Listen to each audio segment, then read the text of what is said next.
విశాఖలో రామానాయుడు స్టూడియోకు షోకాజ్ నోటీసులు ఇచ్చేందుకు సిద్ధమయ్యారు రెవెన్యూ శాఖ అధికారులు. స్టూడియో కోసం కేటాయించిన భూముల్లో రియల్ ఎస్టేట్ వ్యాపారం చేసినట్టు తెలిపారు అధికారులు. షోకాజ్ నోటీసులకు సురేష్ ప్రొడక్షన్స్ ఇచ్చే సమాధానం ఆధారంగా తదుపరి చర్యలు తీసుకుంటామని చెబుతున్నారు. రామానాయుడు స్టూడియోస్ భూములపై జిల్లా కలెక్టర్ కూడా స్పందించారు. ఉల్లంఘనలు గుర్తించామన్నారు. నోటీసులు ఇచ్చి వివరణ కోరతామన్నారు. విశాఖపట్నంలో సురేష్ ప్రొడక్షన్స్ నిబంధనల ఉల్లంఘనకు పాల్పడ్డట్టు తేలటంతో 15 ఎకరాలను వెనక్కి తీసుకోవాలని నిర్ణయించింది ఏపీ సర్కార్. షోకాజ్ నోటీసులిచ్చి స్వాధీనం చేసుకోవాలని అధికారుల్ని ఆదేశించింది. చిత్ర పరిశ్రమను ప్రోత్సహించేందుకు 2003 అప్పటి ఉమ్మడి ఆంధ్రప్రదేశ్ ప్రభుత్వం కీలక నిర్ణయం తీసుకుంది. సురేష్ ప్రొడక్షన్స్ ముందుకొచ్చి భూమి కావాలని అప్లై చేసుకుంది.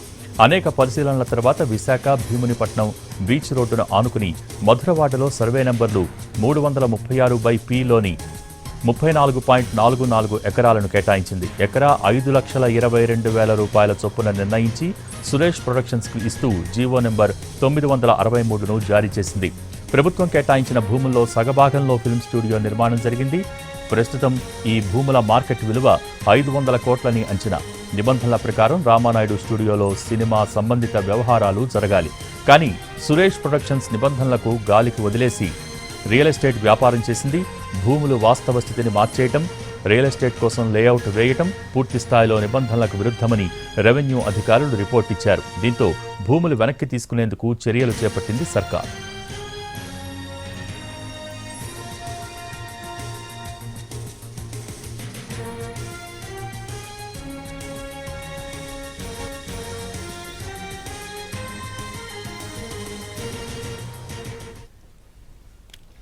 విశాఖలో రామానాయుడు స్టూడియోస్కు షోకాజ్ నోటీసులు ఇచ్చేందుకు సిద్ధమయ్యారు రెవెన్యూ శాఖ అధికారులు. దీనికి సంబంధించి మోర్ అప్డేట్స్ మా ప్రతినిధి రవిచంద్ర విశాఖ నుంచి లైవ్ ద్వారా అందించేందుకు సిద్ధంగా ఉన్నారు. Ravichandra, over to you. Bhogi Bheemili beach రోడ్లో ఉన్న అత్యంత ఖరీదైన రామానాయుడు స్టూడియో భూములకు సంబంధించి ప్రభుత్వ ఆదేశాల మేరకు షోకాజ్ నోటీసులు జారీ చేయడానికి కలెక్టరేట్ వర్గాలు రంగం సిద్ధం చేస్తున్నాయి. సురేష్ ప్రొడక్షన్స్కు షోకాజ్ నోటీసులు ఇచ్చి వాటి నుంచి వచ్చే రిప్లై ఆధారంగా తదుపరి చర్యలు ఉంటాయని కొద్దిసేపటి క్రితం కలెక్టర్ హరేంద్ర ప్రసాద్ ప్రకటించారు. ఓవరాల్గా 15 ఎకరాల భూముల్లో అంటే మొత్తం 34 ఎకరాలకు సంబంధించిన భూములను ప్రభుత్వం నుంచి తక్కువ ధరకు తీసుకున్న సురేష్ ప్రొడక్షన్స్ నిబంధనల ఉల్లంఘనకు పాల్పడింది. అందులో 15 ఎకరాలను పూర్తిగా రియల్ ఎస్టేట్ అవసరాల కోసం ఉపయోగిస్తూ 2023 సంవత్సరంలో అటు ఎంఆర్డీఏ అలాగే జీవీఎంసీ కూడా అప్లై చేయటం ఇవన్నిటి కూడా నిబంధనల ఉల్లంఘన. ఒకవైపు జిల్లా యంత్రాంగం నుంచి ప్రధానంగా కలెక్టర్ నుంచి ఎటువంటి అనుమతులు పొందకుండానే లేఅవుట్ ఫామ్ చేయడానికి అవసరమైన విధంగా భూ స్థితిని మార్చారనే దాని మీద వెలగపూడి రామకృష్ణబాబు ఆయన తూర్పు నియోజకవర్గ ఎమ్మెల్యే ఉన్నారు. ఆయన కోర్టుకు వెళ్లడం, వీటన్నిటిని కూడా పరిశీలించిన తర్వాత ఇటీవల రెవెన్యూ యంత్రాంగం ఒక నివేదికను ప్రభుత్వానికి సమర్పించింది. వాటి ఆధారంగా షోకాజ్ నోటీసులు ఇచ్చి త్వరితగతిన భూములను స్వాధీనం చేసుకునే దిశగా ప్రభుత్వ యంత్రాంగం అడుగులు వేస్తోంది. ఈవేళ షోకాజ్ నోటీసులు జారీ చేసే అవకాశం ఉంది.